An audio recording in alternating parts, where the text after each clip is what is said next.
स्वामी तुलसीदास जी काशी के पार जाते थे गंगा के शौच, तो जो शौच का पानी बचता तो ऐसे सहज एक पेड़ था उसमें डाल देते, उसमें रहता था भूत। अब वो अपवित्र पानी पीता है तो शौच का अपवित्र पानी पीता। ये कई दिन घटना हुई तो वो प्रेत खड़ा हो गया हाथ जोड़ के और कहा आप जो मांगेंगे वो मैं दूंगा आपको। बोले हमने तो आपको पुकारा नहीं, कोई सेवा नहीं की। बोले बहुत बड़ी सेवा बन गई, जो आपके कमंडल में पानी बचता था ना फेंक देते थे ना वही हम पी लेते थे, अब हमको देना चाहते थे। बोले क्या दे सकते हो? हमें तो सिया राम जी के दर्शन चाहिए। बोले इतनी सामर्थ्य में नहीं, उपाय बता देंगे, हो जाएंगे पक्का दर्शन। बोले क्या?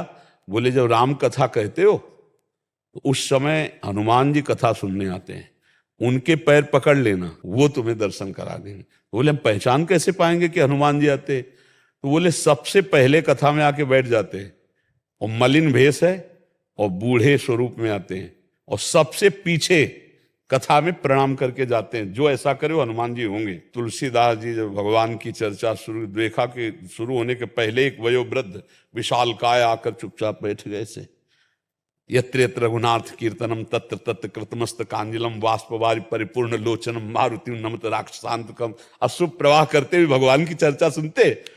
और जब कथा संपन्न हुई सब चले गए तब वहां के ऐसे रज लेके ऐसे लगाया कि भक्त चरण रज है, सोई गोस्वामी जी दौड़ पड़े, सोई भागे हनुमान जी।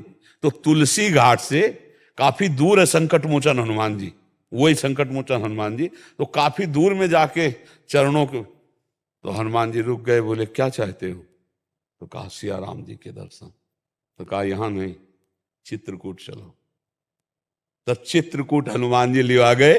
फिर राजकुमार के रूप में जब राम लक्ष्मण जी के दर्शन हुए, चंदन, तो वो लीला। तो देखो प्रेत ने भगवत साक्षात्कार का विधान बना दिया। प्रेत ने भला मंगल किया, महामंगल कर दिया भगवान के दर्शन का, साक्षात्कार का।